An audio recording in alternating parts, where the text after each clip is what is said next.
Hello, everybody. Welcome to Catherine Sews. Thank you so much for joining me today. I'm in the only corner of my new sewing room that's at all functional. Everything else is chaos right now. So over the next week, I'm going to get this new room all sorted and looking beautiful, hopefully, so that I can give you a whole tour of the new space. So for this week, my machines aren't even set up, so I'm not going to be doing any sewing, at least not on the machine. What I am going to be doing today is exploring the power of removing stuff that you've thrifted. Do you ever go thrifting and you find something really cute, you love it, and you think, I just wish it didn't have this weird thing on it? Well, that was my experience this week. I found 4 things that would be really nice if they didn't have this weird thing on them. So when I go thrifting, I always look for the potential in something.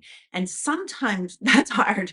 Sometimes you find something and the weird thing that's on it is just so overpowering that you don't see the potential of the whole garment. So let me show you the 4 things that I found, and they're wacky. I was almost embarrassed to bring them up to the cash register. Like, nobody else would have bought these. Honest to goodness, nobody else would have bought these. So the first one had tags on it from Nordstrom. It's brand new from Nordstrom. So I'm all for peace, love, and equality, but I don't want to have it emblazoned across my sweater in sequins. But the sweater itself is cute. And then look at the little elbows. The red heart elbows, I think, are adorable. That's knit right in, so you can't take that off anyway. Luckily, I love that. But all this has to go, right? And once I get all that off, then it's no longer just a Christmas sweater. It's an all-winter sweater. So I know that some friends of mine that don't know how to sew would be afraid to take that off. That they would feel like they're going to damage the sweater. And, you know, if you're not careful, yeah, you would damage the sweater. But I think without too much difficulty, I'm going to be able to get all those sequins off and have a lovely sweater. Now, there are some things that you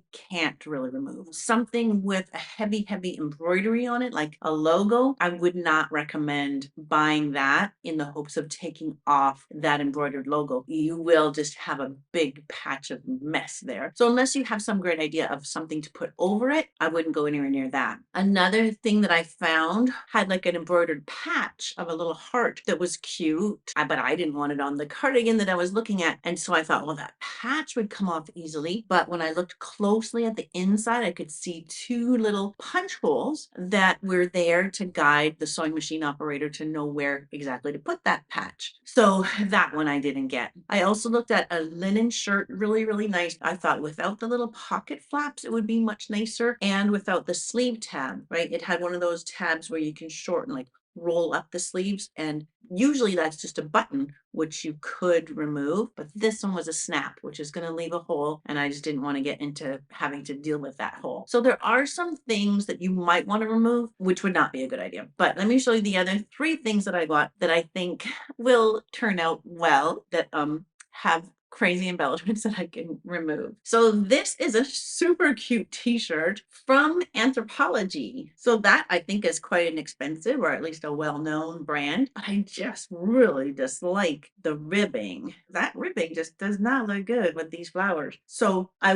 bought a piece of ribbing that cost me about $4, and it's enough for 2 projects because I have another project coming up where I needed some black ribbing. So that's going to be super easy to just replace that with a solid black ribbing. So that one is not going to be too difficult, I don't think, at all. So I've washed this t-shirt and I've washed the ribbing because I don't want the black to bleed into the white. I don't want it to shrink differently. So those have been washed, and I will need my serger for this. So luckily the serger is here. It's my regular sewing machine that I'm still without at the moment. So that one won't be too bad. And then it gets a little crazier. This black cardigan, like, I don't even know. This is an expensive brand, I think. White House Black Market. I think that that's a pricey brand, but what the heck? Like, that's not attractive. I do not like that at all. So I had to look inside, because sometimes you will see, like, if there's an embellishment that's sewn on in a pattern, sometimes you will see those little punch holes that guide the sewer as to where to put it. But this one looks pretty good on the inside and just sewn on with a straight stitch. So I'm going to be able to take that off pretty easily. Last but not least, oh my goodness,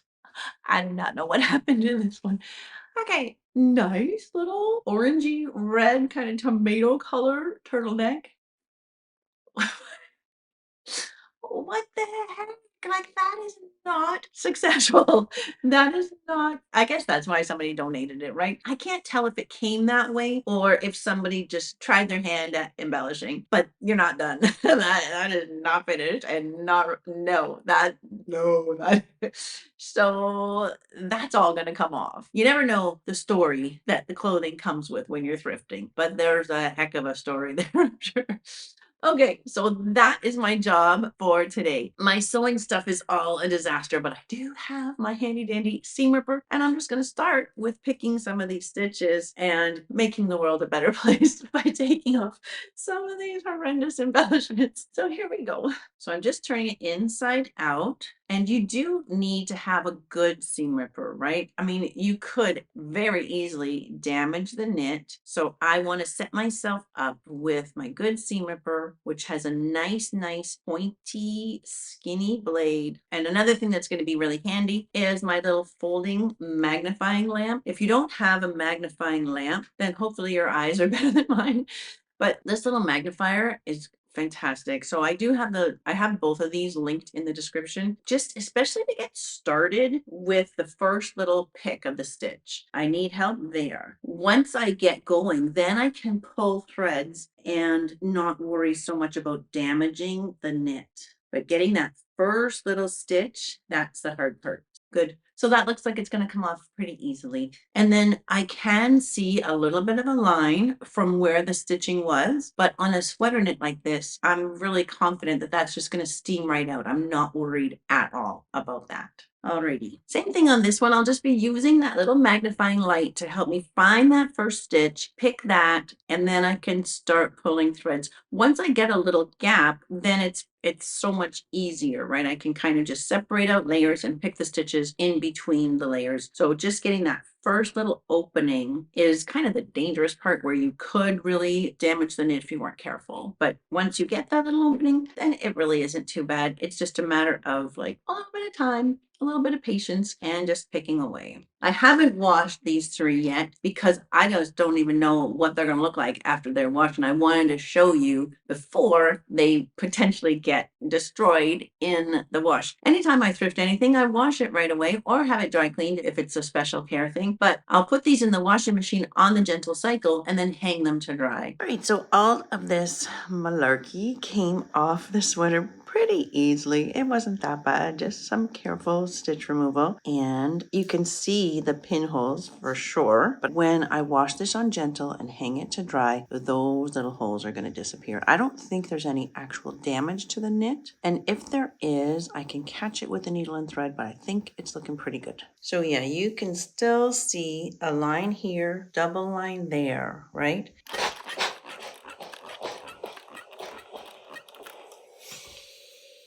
And then the steam just got it immediately out. You can kind of like go over it with your nail if it doesn't come out, but that was actually quite the little miracle, wasn't it? Here's one more little bit here. Let's see. It looks kind of bad, right? And then it's just gone. Wowzers. Actually, I didn't even expect it to work that well. That's beautiful. So when you kind of go over it with your finger or your nail, you're just sort of pushing the fibers around, pushing them out of where they were set. And then I think we're looking pretty sweet. Pretty darn good. Hey, that's pretty great. Okay, so this one was interesting that all of that funny trim came off in one piece. It was all sewn to a piece of mesh, and so it came off even easier. And again, I can see the little sewing holes, but I don't think any damage was done. So this one, it just came off really nicely. It didn't even really leave any pinholes, but there's a couple of little pulls in the knit here. And so just take a regular pin, like not a pearl head pin, and find where that pull is coming from right there. And then just wrap that little pull around a few times. And then you just pull it through to the back. Good. And then it's just disappeared from the front. Another one here, maybe a little bit. You don't want to cut those yarns just because you don't know if they're going to run. This one, these ones are just pulling out. I think those are sewing threads. They're not pulls in the yarn at all. They're just sewing threads from all that crazy bit of business that was on here. All right, so this one just needs a lint brush. Lots of dog hair. So that's done. So for this one, I'm a little afraid that I'm going to have sequins everywhere. So they're sewn on using this clear thread, almost like a very fine fishing line. And I'm hoping that the sequins stay attached to that. I'm hoping I don't end up with sequins all over this new sewing space. So on the back here, oh my gosh, you can see that the sewing line just goes everywhere. So for this job, I want my pointiest little scissors. These ones just don't have a good enough point. These tiny little Henkels are all right for this job. So I'm just being very, very patient and careful and just making sure that anything I snip here is thread, not yarn. And so sometimes it takes 2 or 3 tries or 4 tries to make sure that I'm not catching any yarn in my scissors. So yeah, patience is the key here. Now, I don't have to cut every single stitch. I just want to get enough going that I can see what's going to happen on the outside, right? I'm just working on the inside here. Snip, snip, snipping. Oh my goodness. This is actually a little bit more murderous than I expected. The first 2 sweaters were not nearly as bad as this. Uh-oh, so sequins are starting to come off individually. Okay, so clearly this one is going to take some time. So I'm going to take this in a big plastic container to catch all these little sequins that I'm so afraid are going to just come off individually. And I'm going to sit in front of a movie and just pick. Alrighty, so you really have to like the sweater to bother with this, right? But there's also the feeling that if I don't rescue this sweater, it's heading for the landfill because let's face it, it's not the most beautiful thing the way it is. So there is a feeling of like wanting to rescue it. So, okay, I will sit in front of a movie and pick. If I do find any great tricks, I'll come back and show you. But I really think this is a little bit more nightmarish than I expected. Like really seriously picking them up one at a time. Okay, I'll get back to you. Okay, so with this one, I have found that the only way, or at least the best way, is to use my sharp little scissors and just individually snip off these little sequins using my little magnifying lamp so I can actually see and like snipping them off one by one. So it took me, I'd say 20 minutes to maybe 30 minutes to take off one letter. So now it says peace, love, and quality. I'm tempted to just go with that because those are excellent values. Peace, love, and quality. And if it took me half an hour to get that E off, and there are 9, 10, 11, 12, 13, 14, 16 more letters to go, that's a full day's work. Anyway, it's going to be nice. It's going to be worth it. And so I'm just going to sit myself down in front of a Gilmore Girls marathon and just snip the rest of those sequins off. Okay, here I go. Okay, oh my goodness, that took forever. That just took forever. I watched so much Gilmore Girls. Okay, so 2 problems. One of them is no big deal, and one of them is potentially a big deal. So the one that's not a big deal is that I noticed I did damage the knit in a couple places. So see that little hole there? That is not a big deal. So I've got my needle and thread here, and from the back, I'm just going to do tiny stitches to kind of just stop that from unraveling and becoming worse. And on the front, you're really not going to see anything. So I just weave my yarn up and down. I know that some people, especially people who are knitters, can really, really just duplicate the knit stitch. And that's awesome.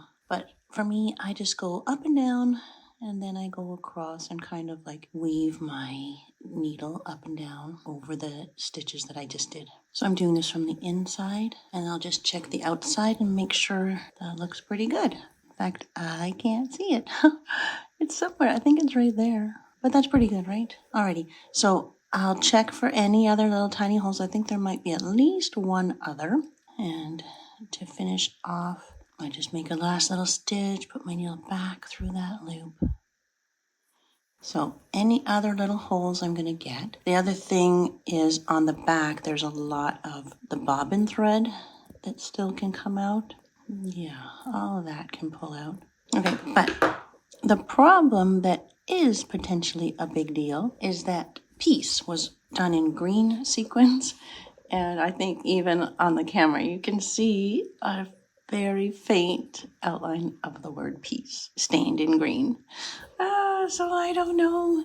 What I'm going to do is pull off all of that bobbin thread just so like every trace of stitching is gone. Then I'm going to throw this back in the wash and wash this on gentle again, and hopefully washing it with no sequins in there will get rid of any traces of green. But there is a very strong chance that that green is stained right in, and all of my hours and hours of picking out sequins might be for nothing. Oh, live and learn. But look at this, is how many sequins came off. Like, that is a lot, and honestly that is just about half of them. The other half of the sequins are scattered between my living room and kitchen. They're all over. So for this one, I'm going to be just removing that yucky ribbing. I really dislike it. I don't know why they would put that. So to remove the ribbing, first I need to get rid of that little top stitch. So I'm just cutting every third or fourth stitch all the way around. And then on the other side, I can just find that thread and I should be able to just pull it out relatively easily. And then it's time to get rid of the serging. And it's a bit tricky on here because the side of the serging that I want to be able to see is this side. I want to be able to see the two needle threads, and they're kind of buried in this fuzzy edge here. But there we go. If I can use the back edge of the seam ripper to kind of pull that out, I want to pull out as much of both needle threads as I can, and then the rest of the serging just pulls off. So just kind of repeat that process all the way around until that ribbing is off. So the ribbing's all gone, and then I went searching for something else to put. As I mentioned before, I bought black ribbing, and that would be okay, but it's a bit heavy, isn't it? So when I was thrifting, I bought two long dresses. So this is like a black and white striped dress, and so is this one. And so I just want to decide which one is going to give me a better ribbing. Like, I can use that, which I think is nice with the flowers. This one could also be good. It's like even a little bit more delicate, but I don't know if the whites really match. Under this lighting, the whites look fine, but I think under natural sunlight, this one looked better. You know, I can fold it so that it just got beige on one side, stripe on the other, and the stripe is really nice with the flowers. The thickness of that stripe is about the same as the outline of the flowers, so that's really nice. This one is on the bias, which is a little trickier to deal with because the stripes are shorter. So I'll have to have the neckline in two pieces. So I'll put a seam at each shoulder, but because I do think this one is the winner. Okay, so I've just flipped this inside out, and when I tried this on, the neckline is great. I really like it, but the sleeves are just too wide. So I'm actually going to, before I put the ribbing on the bottom of the sleeve, I'm going to be coming in like a good 1.5 inches even off the sleeve. Right about like that. And I'll blend that in. I'll blend that into the side seam. Yeah, just about like that. You know, this sleeve just stuck out funny. Okay, so this is a raglan sleeve, which means there's not 2 shoulder seams, but rather 4. So if I fold it in half, now this is 11.5 on the fold, but of course I want the ribbing smaller. Usually I do 75%. So if I do 11.5 times 0.75, and being on the fold, that's actually times 2, so 17.25 inches. I'll probably re-hem this as a top and then redonate it because it's not super flattering on me. It's very skimming where I don't want to be skimmed. I can get, yeah, I think I'll be able to get my 17.25. So let me just start by chopping this.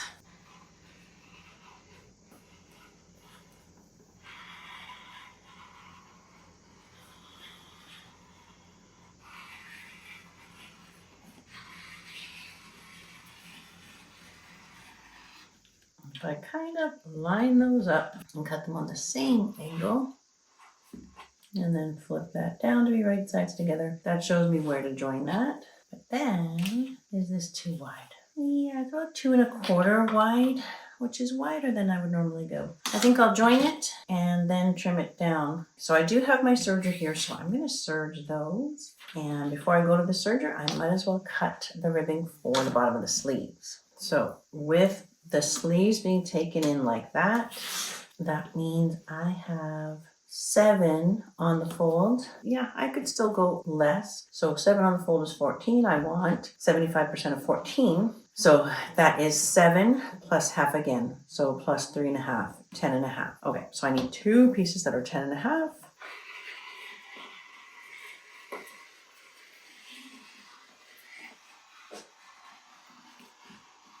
If I lay the 1-inch line right along the top of the stripe there, I'll go here. So I'll bring this down to be 2 inches wide. And 10.5 inches long. I'm not even adding seam allowance because it's pliable enough. It'll be fine. There we go. So 2 like that for the sleeves. So to the serger.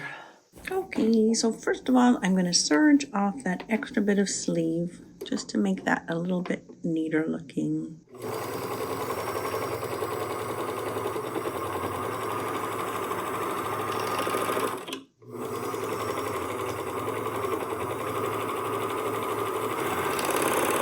Then I compared the little sleeve bands that I had just cut to the sleeve, and they looked way too short. The 10.5 was just not long enough. So on a neck, you do want the ribbing to have to stretch so that it lays flat around the curve. But on the sleeve, you don't need to. So I think I was silly to do that. This is pretty much closer to 100%. Well, 90. So I'm just joining the ends of those. And then this is the neck one that I'm joining on the bias there. And I will trim this down to be 2 inches once I've joined it.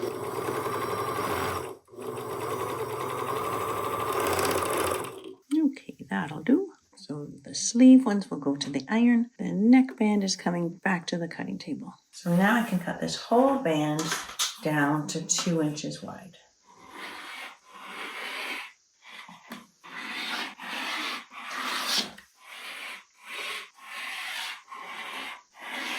So I've joined the one end and I've just pinned together the other end. And this is just the maximum length that I could get. And now I just want to see, so it's too long. So maybe your math skills are better. I'm just going to try to sort of trial and error it. I know I've got 1.5 on the fold, so I know it's at least 3 inches too long, but I would like it to have to stretch. So I'm going to call that at least 4 inches too long. So I'm going to unpin here, and off the piece that's already shorter, I'm going to cut another 4 inches off. But I'm going to maintain that same angle. I'll use the lines on my mat here. If I put that on a line and then cut 4 inches away.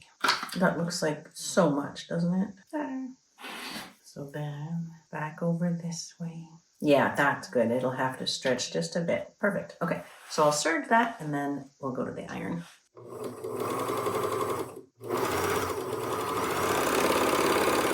That's nice. Okay. Yes, new ironing board cover. So I'm folding these in half, and it's very, I don't know, delicate and flimsy and fiddly. So I want to fold it so that that beige does not show on the outside. And I don't want to stretch it as I'm manipulating it like this, because you know that as soon as you stretch knit, it's going to start really rolling and curling.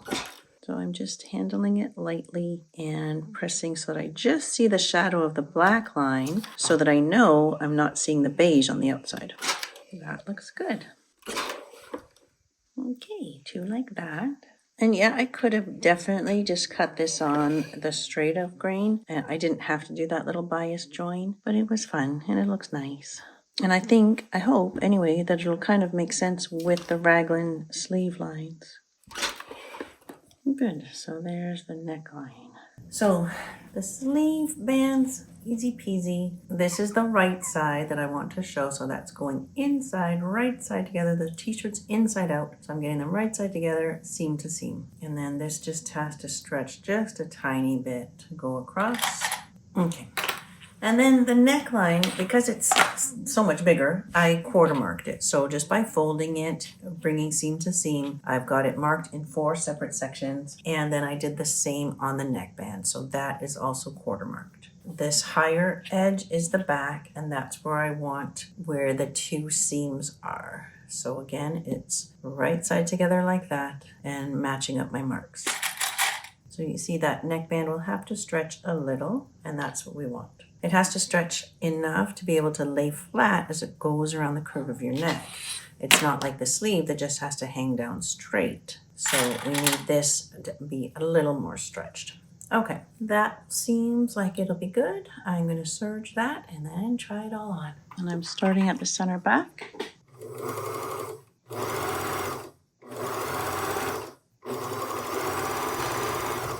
If I didn't have a serger, I could just do 2 rows of straight stitch or straight stitch and then a zigzag on the edge.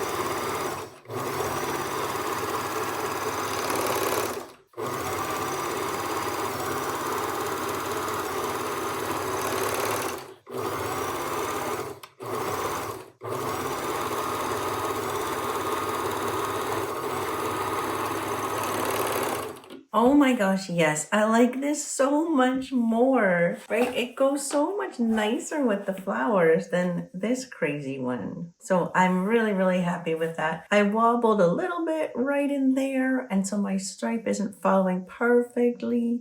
Maybe I can fix it a little bit in here. I'll try. But when I get my regular machine back, I will replace that little top stitch edge just to hold this. You want to hold that seam allowance going down toward the body. So that's what that little top stitch does. Because when I wash this or even just wear it, that's going to want to go up and it just doesn't sit as nice, right? So I will replace that top stitch once I get my machine back. Well, isn't that adorable? This one might just turn out to be my favorite one. I love this. It's so much cuter. Okay, this one turned out to be probably my favorite, although I have to say I do love the gray and cream stripe with the hearts on the elbows, even though that took me so flippin' long, like hours and hours. So I don't know if I can really recommend that, like sequin removal. That was just bonkers, but I really love the sweater. That cardigan, once that yucky trim was removed, that's going to be like a wardrobe staple. I like the snaps are close enough together that I can wear that with nothing under it. It's just soft and slinky. That's going to be a winner. The orange